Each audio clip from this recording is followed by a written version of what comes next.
네, 이어진 시간에도 공익법인의 기부금 유용과 관련해 조나리 기자와 함께 계속 이야기 나눠보겠습니다. 조 기자, 우선 공익법인이 무엇인지에 대한 설명부터 해주시죠. 네, 공익법인이란 종교나 교육, 사회복지, 의료, 문화 등 불특정 다수를 위한 공익사업을 영위하는 비영리 법인을 말합니다. 학교나 유치원도 포함되고요. 특례 기부금으로 운영하는 사업이나 기재부 장관이 지정 고시하는 기부금으로 운영하는 사업도 해당합니다.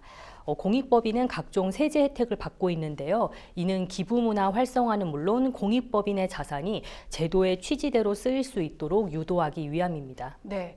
그런데 지난해 조사에서 324곳에서 의무 위반 사항이 적발됐다고 하는데요. 이게 어느 정도 되는 수치일까요? 네, 300개가 넘는 곳에서 의무 위반 사항이 적발됐다고 하니까 굉장히 많이 느껴지는데요. 그런데 2023년 기준 국내 공익법인은 4만 개에 육박합니다. 작년도 비슷한 수준이었다면 그중 324곳은 전체 비율로는 미미한 수준이 맞습니다. 즉 대부분의 공익법인들이 의무사항을 잘 준수하고 있다는 건데요. 보도에서는 워낙 문제시되는 사안들만 부각되다 보니 자칫 공익법인에 대한 신뢰나 기부문화 활성화에 좋지 않은 영향을 끼칠 수도 있어 우려하는 목소리도 적지 않습니다. 그렇군요. 아무래도 공익사업이라는 특수성 때문에 더욱 부각돼 보이는 것도 있을 것 같은데요. 그만큼 운영의 투명성이 중요하기 때문이겠죠. 예, 그렇습니다. 앞서 말씀드린 바와 같이 많은 공익법인들이 투명성 강화를 위해 자체적으로 노력을 하고 있습니다. 또한 공익법인은 국가와 시장에서 하기 어려운 일을 대신하는 곳인 만큼 공익법인이 활성화된 사회일수록 시민들이 누리게 될 이익도 확대되는데요. 이런 이유 때문에 일부 일탈을 일삼는 공익법인들에 대한 엄정한 제재도 반드시 필요합니다. 국세청 역시 공익자금을 사유화하거나 계열기업 지원에 이용하는 공익법인들에 대해 엄정 대응하겠다는 방침을 유지하고 있는데요. 회계 부정이나 사적 유용이 확인된 공익법인의 경우 3년 누적 사후 관리를 통해 집중 감독에 나서고 있습니다. 네, 고의적으로 위반한 경우도 있지만 내용을 몰라서 차후 검증해서 적발된 경우도 있다고 하죠.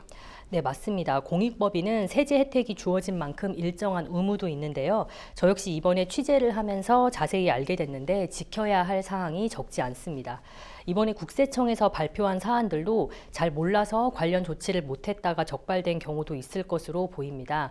실제로 앞서 리포트에도 출연한 강정호 세무사님도 공익법인을 상대로 강의를 하고 있는데요. 수강자 중에는 대기업에서 운영하는 공익법인 관계자들도 있다고 합니다.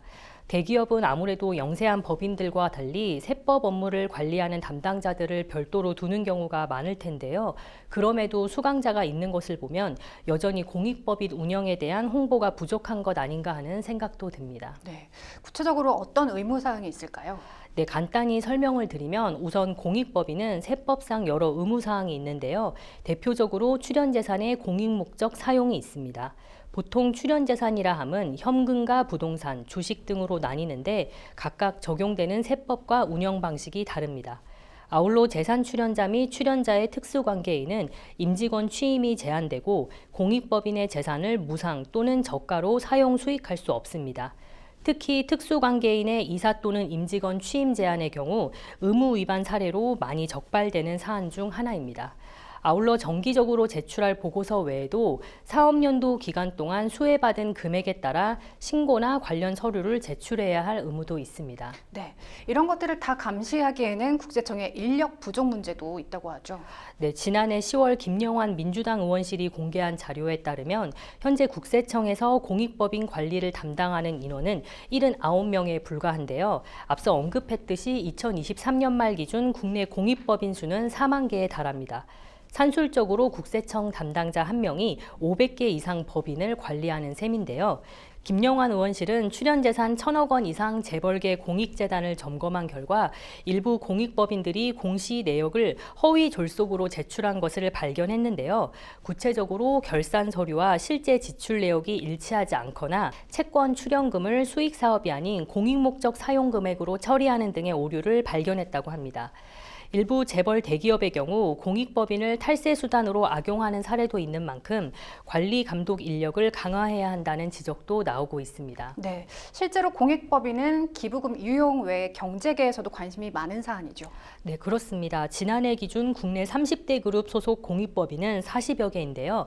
재계에서는 기업의 주식 출연에 대한 증여세 규제를 완화해야 한다고 주장하고 있습니다. 현행 상속세 및 증여세법은 공익법인이 기업에서 의결권 있는 주식을 출연받는 경우 총 발행 주식 수의 10%가 넘을 시 초과분에 대해 증여세를 내도록 하고 있습니다. 만약 상호 출잔 제한 기업 집단과 특수관계에 있는 공익법인의 경우에는 10%보다 낮은 5%에 대해서만 증여세를 면제합니다. 이 규제는 1990년 말 상속세법이 개정되면서 도입됐는데요. 공익법인을 통한 변칙적인 상속 증여를 제한하고 재벌 총수의 공익법인을 통한 경영권 지배 등을 막기 위해 마련됐습니다. 하지만 재계에서는 이 규제로 주식 기부를 하기 어렵고 이는 결국 공익법인의 공익사업 지출을 막는 요소로 작용하고 있다고 주장을 하는데요. 공익법인의 주된 수익원이 금융이자 및 배당, 부동산 임대소득과 같은 기타 수입이고 이 중 주식 및 출자 지분이 차지하는 비중이 거의 절반에 달한다는 겁니다. 때문에 공익법인의 사회공헌 지출을 늘리려면 수익의 많은 부분을 차지하는 배당을 늘려야 하는데 이를 위해선 주식 출연에 대한 증여세를 완화해야 한다는 주장입니다. 네, 충분히 그렇게 들리기도 하는데요. 그럼에도 반대하는 목소리도 있을 것 같습니다. 맞습니다. 재계의 이 같은 주장을 두고 공익법인을 총수 일가의 지배력 확대 수단으로 이용하기 위한 포석이 아니냐는 의구심이 여전히 나오고 있습니다. 공익법인이 보유한 주식은 의결권 행사가 원칙적으로 금지되기 때문에 공익법인이 주식을 출연받을수록 총수 일가의 지분율은 높아질 수밖에 없는데요. 즉 총수 일가의 의결권 확대에 영향을 줄 수 있습니다. 또한 대기업 산하 공익법인에 대한 총수 일가의 사유화 논란도 지속적으로 제기되는 문제입니다. 총수 일가의 리스크에 따라 공익법인 운영에 차질을 빚는 일도 있기 때문입니다. 물론 대기업 산하 공익법인이 기업의 자체 사회공헌 활동에 비해 적극적인 활동을 펼쳐오지 못한 것도 사실입니다. 지출 상승률도 기업 자체 상승률보다 더딘데요. 하지만 제도가 악용될 여지도 있는 만큼 무작정 규제를 풀어주기보다는 악용 소지를 해소하는 방안도 함께 검토돼야 할 것입니다.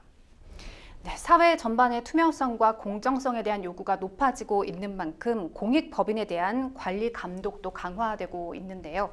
기부문화 활성화라는 취지에 맞게 지원과 감시가 균형을 맞춰 갈 수 있도록 지속적으로 점검해 가야 할 것 같습니다. 이번 주 현장 속으로는 여기까지입니다.